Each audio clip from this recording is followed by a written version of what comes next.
Hi viewers అందరికీ నమస్కారం. గురువారం అంటే లక్ష్మీదేవికి ఎంతో ఇష్టమైన రోజు. అయితే ఈ నిత్య జీవితంలో ఉండే ఆర్థిక ఇబ్బందులు తొలగిపోవాలి అంటే, లక్ష్మీదేవి కటాక్షం కలగాలి అంటే గురువారం నాడు ఆడవారు కొన్ని పనులు చేయాలని మన పెద్దలు అంటున్నారు. మరి ఆ విధి విధానాల గురించి ఈరోజు మనం ఈ వీడియోలో తెలుసుకుందాం. లక్ష్మీదేవి కటాక్షం కలగాలి అంటే గురువారం నాడు ఉదయం నిద్ర లేవగానే ఇంట్లోని ఆడవారు 2 చుక్కల పాలను గడప మీద వేయాలి. ఇలా చేస్తే లక్ష్మీ కటాక్షం కలుగుతుంది. అలాగే ఈ రోజు ఉదయం నిద్ర లేవగానే ఇంటి యజమాని గాని యజమానురాలు గాని తలుపు గొల్లెం 3 సార్లు శబ్దం చేయాలి. తలుపుకు ఉన్నటువంటి గడియం ఏదైతే ఉందో దానిని తో శబ్దం చేయాలి. అప్పుడే లక్ష్మీనారాయణ అనుగ్రహం కలిగి ఆర్థిక పరమైన సమస్యల నుండి సులభంగా బయటపడవచ్చు. గురువారం రోజు స్నానం చేసే సమయంలో 2 పాల చుక్కలను నీటిలో వేసుకొని స్నానం చేయాలి.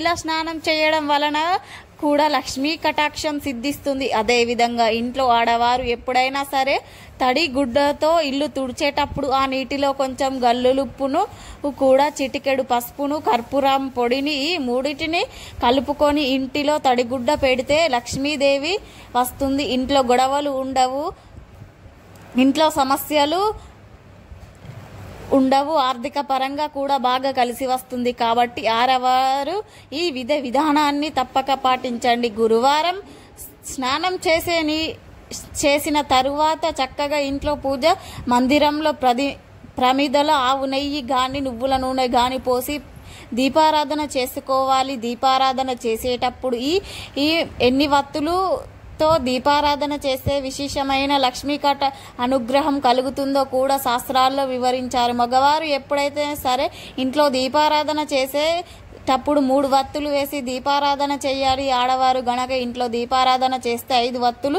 వేసి దీపారాధన చేయండి. ఇలా దీపారాధన చేస్తే ఆ ఇంట్లో లక్ష్మీనారాయణ విశేషమైన అనుగ్రహం కలుగుతుంది. ఆర్థికంగా ఎలాంటి సమస్యలు ఉండవు. ముఖ్యంగా గురువారం ఈ విధంగా దీపారాధన చేయండి. అలాగే ఇంట్లో ఆడవాళ్ళు గురువారం రోజున స్నానం చేసిన తర్వాత కొద్దిగా కుంకుమను తీసుకొని ఆ కుంకుమతో మీ ఇంటి ప్రధాన ద్వారం మీ ఉంటుంది కదా, మీ చక్కగా స్వస్తి గుర్తు వేయండి. గురువారమే కాకుండా ప్రతిరోజు కూడా స్నానం చేశాక తలుపు మీద స్వస్తి గుర్తు వేస్తే ఆ ఇంట్లోకి లక్ష్మీదేవి ధనలక్ష్మీదేవి శాశ్వతంగా స్థిరంగా నివాసం ఏర్పాటు చేసుకుంటుంది. ఆర్థికంగా ఎలాంటి ఇబ్బందులు ఉండవు. వీలైతే గురువారం పూట పసుపు ప్రస్తుత దీపన చేయండి.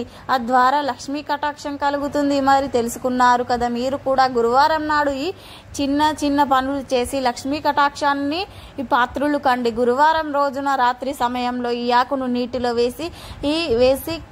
వేస్తే చాలు. ఎంత పెద్ద సమస్య అయినా సరే 24 గంటల్లో తీరిపోతుంది. ఇక ఇంట్లో వద్దన్న డబ్బు వస్తూనే ఉంటుంది. మీరు కుబేరుల్లా మారిపోతారు. ఒక్క రోజుల్లోనే మీ జీవితం అద్భుతంగా మారిపోతుంది. గురువారం రోజున ఈ ఆకు నీటిలో వేయటం వలన చాలా అద్భుతమైన ఫలితాలు కలుగుతాయి. అద్భుతాలు జరుగుతాయి. వస్తూనే ఉంటుంది. అనేక రకాల సమస్యలను ప్రతి మనిషి ఎదుర్కొంటూనే ఉంటాడు. కానీ కొందరు మాత్రం ఏ సమస్య వచ్చినా భయపడిపోతూ ఉంటారు, సతమతమైపోతూ ఉంటారు. ఇలాంటి సమస్యలను మీకు ఏమి ఉన్నా సరే గురువారం రోజు తప్పక ఈ పరిహారం చేసి చూడండి. ఈ పరిహారం చేయడం వలన మీకు సమస్యలు తీరిపోతాయి. మీరు పట్టిందల్లా బంగారంగా మారిపోతుంది. 24 గంటల్లో మీరు ఖచ్చితంగా ఫలితాలను చూడగలుగుతారు. లక్ష్మీ ఈ దేవికి అనుగ్రహంతో శుభవార్తలు వింటారు. ఆర్థిక సమస్యలు తొలగిపోతాయి. ధన లాభం కూడా కలుగుతుంది. మరి ఇంతకీ గురువారం రోజు రాత్రి ఏ ఆకును నీటిలో వేస్తే 24 గంటల్లో మీ జీవితం మారిపోతుంది అనే విషయాన్ని ఇప్పుడు మనం ఈ వీడియోలో వివరంగా తెలుసుకుందాం. అంతకన్నా ముందు సాంగత్యం వలన ఎటువంటి ఫలితం కలుగుతుందో తెలిపే పురాణ కథను విందాం. నారదుడు సాక్షాత్తు మహావిష్ణువు యొక్క అవతార రూపుడు. అందుకని యోగీశ్వరి అన్నాడు. అట్టి మహామునియుడు నారదుడు ఒకసారి శ్రీకృష్ణుడు దర్శించుట వచ్చిన దండ ప్రముఖులు చేసిన ఒక కృష్ణ సాంగత్యం యొక్క ఫలము దయచేసి వివరణగా చెప్పండి అని కోరినాడు. శ్రీకృష్ణుడు స్వాగతం మహిమ అనుభవ పూర్వకంగా అనే నారదుడికి తెలియజేయాలని సంకల్పించి వెంటనే తూర్పు వైపుగా వెతికితే ఒక పెంట కుప్ప కనిపిస్తుంది. అందులో ఉన్న ఒక పేడ పురుగు దగ్గరికి వెళ్ళి దానిపై సాంగత్య మహిమ ఏమని అని ప్రశ్నించు అని చెప్పు అని జగన్నాథముడు చిరునవ్వుగా నవ్విచు ఆ పరమాత్మ ఆదేశాల సారమే చేశాడు నారదుడు. కానీ నారద మహర్షి పెంపుడు పెంటకుప్ప దగ్గరకు వెళ్ళి ఇందులో ఉన్న పేడ పురుగును ప్రశ్న అడిగాడు. అలక గిలగిలలాడుతూ ప్రాణాలు విడిచింది పురుగు. ఆ పేడలో పురుగు ఇలా జరుగుతుంది అని శ్రీకృష్ణుడి వద్దక తిరిగి వచ్చి ఇదంతా కూడా విన్నవించుకున్నాడు. నారదుడు జరిగినది విని జగన్నాథ సూత్రధారి ఇలా అన్నాడు. ఇప్పుడే పశ్చిమ దశగా వెళ్తూ ఒక పాడుబడిన దేవాలయంలో అందులో నివసిస్తున్న పావురము కనిపిస్తాయి. మీ సందేహమునకు అది తీర్చగలదేమో చూడండి అన్నాడు. వెంటనే బయలుదేరి నారదుడు తన ప్రశ్నను వేశాడు. నారదుడు ఏమి చింతన కాకపోతే నారద మహర్షి పాదాల మీద పడి ప్రాణాలు విడిచింది. ఇదంతా ఇక ఎన్ని విధానాల ఆ భగవంతుడు నన్ను పరీక్షించాలనుకుంటున్నాడు అని చింతిస్తూ శ్రీకృష్ణుడి వద్దకు తిరిగి వచ్చాడు.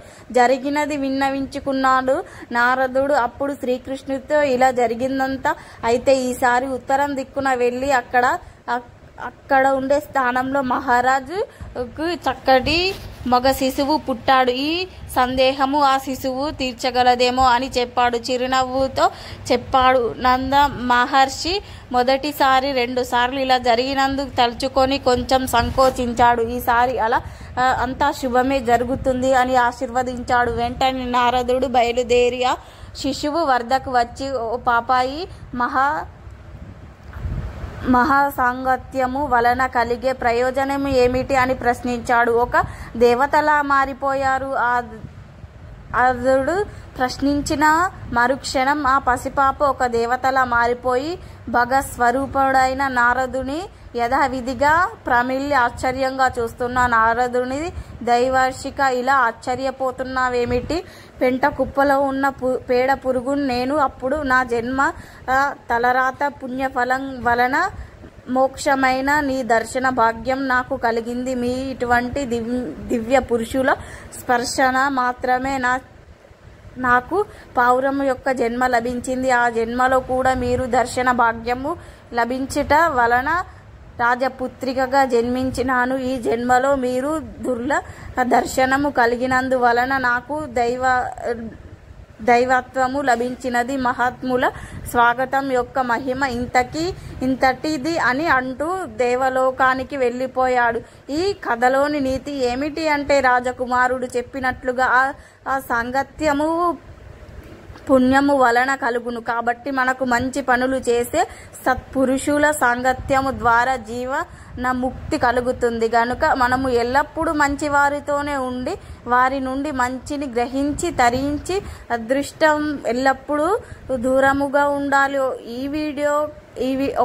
ఈ వీడియోకి లైక్ కొట్టక ముందే ఫ్రెండ్స్ ఒక లైక్ కొట్టండి. మా ఛానల్ వెంటనే సబ్స్క్రైబ్ చేసుకోండి.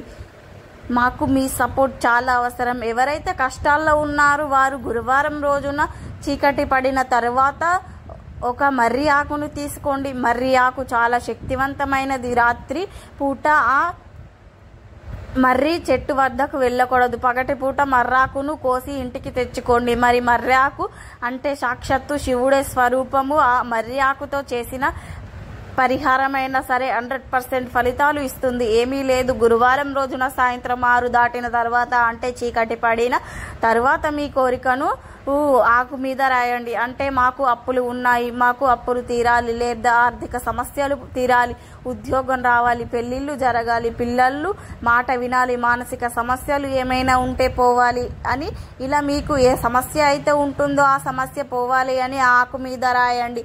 ఆ ఆకును ఫోల్డ్ చేయండి, మడత పెట్టండి. పూజ గదిలో ఏదో ఒక మూలన వదిలేయండి. ఒక రాత్రంతా పూజ గదిలో అలా వదిలేయండి. మళ్ళీ మరణాడు ఉదయం చక్కగా స్నానం చేసుకొని తర్వాత పూజ గదిలోనికి వెళ్ళండి. లక్ష్మీదేవికి పూజ చేసి ఒక్కసారి మీ కోరికను అమ్మవారికి చెప్పుకోండి. ఆ తర్వాత ఈ ఆకును తీసి డైరెక్ట్గా నీటిలో పడవేయండి, అంటే పారే నీటిలో పడవేయండి. కాలువలు, చెరువులు, నదులు, సముద్రాల్లో కూడా పడవేయచ్చు. ఈ పరిహారం చేసిన 24 గంటల్లో ఖచ్చితంగా మీకు ఈ కోరిక తీరే మార్గం తెలుస్తుంది. కష్టాలు పోతాయి, ఆర్థిక సమస్యలు పోయి ధనలాభం కలుగుతుంది. ఈ వీడియో నచ్చితే లైక్ చేసి షేర్ చేయండి. అలాగే మా ఛానల్ని సబ్స్క్రైబ్ చేసుకోండి. మీ అందరికీ ధన్యవాదములు.